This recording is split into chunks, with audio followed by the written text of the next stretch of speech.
Olá, meu nome é Rafael Lazzaruto, eu sou médico ginecologista aqui da Clínica Netari e estou aqui para falar sobre um outro tema para vocês. Hoje a gente vai falar sobre infertilidade.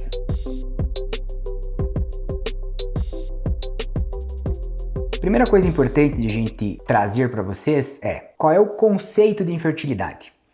Há um tempinho atrás a gente tinha como conceito de infertilidade aquele casal que estava tentando engravidar e não conseguia por um período de 2 anos. Então esse casal era chamado de casal infértil.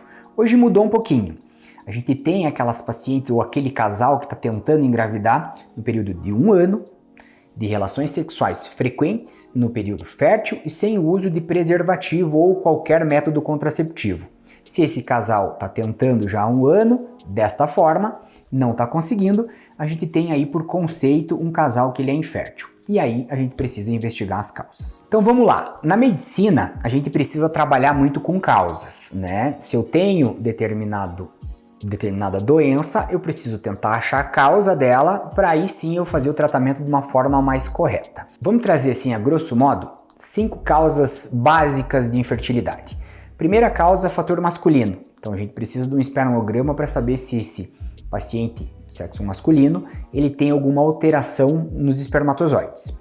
Segundo, o fator uterino. Será que essa paciente tem alguma má formação uterina que está fazendo com que ela não consiga engravidar? Terceiro, o fator tubário, que é quando a gente vai avaliar essa trompa se ela está pérvia ou não. Então a gente vai fazer um exame chamado histerosalpingografia, que é um exame contrastado, um raio-x das trompas, que ele desenha essa trompa para saber se ela está pérvia ou não. Um exemplo, imaginem vocês dentro de uma sala, de um quarto da casa, que seja, e esse quarto dá acesso a um corredor. E se essa porta que dá acesso ao corredor estiver fechada, eu não vou ter comunicação do meio interno com o meio externo. Isso é o que acontece quando a trompa está fechada. O espermatozoide está dentro do útero, chegou até a trompa, mas a trompa está com a porta fechada e o óvulo não consegue chegar até ela. Então esse é um dos fatores bem importante. Quarto fator seria o fator de causa ovulatória, e a gente já falou num vídeo anterior sobre síndrome de ovário policístico. Esse é o principal fator de infertilidade de causa ovulatória.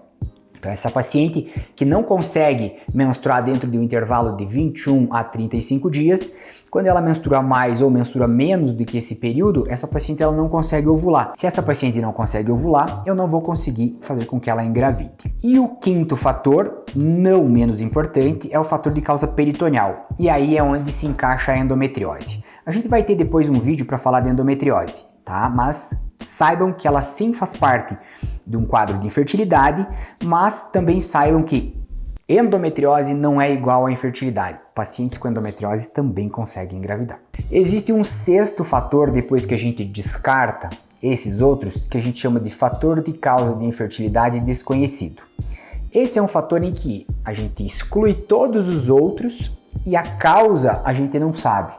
Geralmente essas pacientes elas são encaminhadas para fazer fertilização ou para fazer inseminação. Elas precisam sim de medicina assistida, reprodução humana. De todas essas causas que a gente falou, a gente tem tratamentos obviamente específicos para cada um. No fator masculino, a gente precisa ver o que está fazendo com que esse homem não tenha o espermatozoide funcionante, ou seja, se o espermatozoide ele não tem uma boa qualidade, se ele tem uma morfologia diferente, se ele não tem velocidade, se ele não tem espermatozoide, então a gente precisa tentar identificar a causa. E aí o nosso colega amigo urologista, ele é super importante.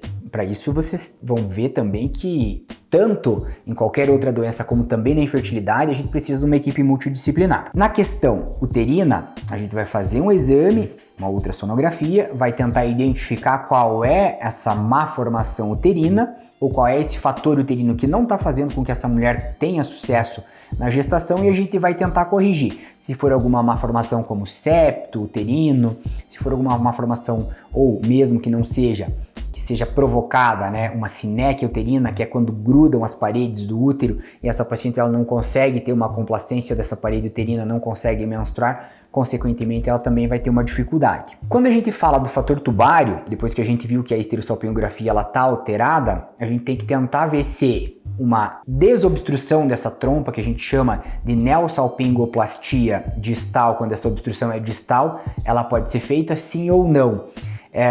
A questão da trompa, ela tem uma nuance muito importante. Eu tenho que tentar olhar e decidir junto com vocês se esse tratamento ele vai te trazer um benefício ou ele pode te trazer mais riscos. A gente tem que tentar entender o porquê que essa trompa está obstruída, tá? E aí sim a gente programar um tratamento. O fator ovulatório a gente já falou lá no vídeo de síndrome de ovário policístico, que a gente vai às vezes necessitar de uma indução de ovulação, né? A gente vai ter que corrigir os fatores e aí sim a gente pode programar uma indução de ovulação, que geralmente é farmacológica. A gente começa com remédios, a gente avalia o folículo, depois com o controle de ovulação, a gente faz esse folículo romper e aí sim você vai ter um coito programado. Então se torna meio mecânico, mas ele é importante para a gente poder fazer com que essa paciente tenha um maior sucesso na taxa de fertilidade. E o quinto fator, que é a endometriose, o tratamento dela baseia-se naquilo que a gente vai conversar com você naquele momento. No caso de infertilidade, obviamente, o desejo da mulher nesse momento é gestação. Então, se essa paciente sabidamente tem endometriose e ela não está conseguindo engravidar naquele período que a gente comentou, talvez uma cirurgia seja super importante. Em relação às caixinhas de pergunta, quando eu coloco lá também, tem uma pergunta que me chamou muito a atenção. E eu acho que isso daqui é bem interessante deixar e reforçar o conceito. Doutor, como saber se sou infértil? Lembra do nosso conceito. Eu preciso ter 1 ano de relações sexuais frequentes no período fértil, sem o uso de contraceptivo nenhum. Aí eu digo que esse casal ele é infértil. E bora investigar as causas que vocês já estão cansados de conhecer agora. Então bora lá, meninas, casal, se vocês tiverem alguma dúvida, deixem aí nos comentários, não esqueçam de seguir a gente, não esqueçam de se inscrever no canal, ativar o sininho, botar o like e sigam a gente no Instagram para outras dúvidas. Se ficou alguma dúvida sobre o fator ovulatório, principalmente sobre síndrome de ovário policístico, eu vou deixar um card para vocês logo na sequência.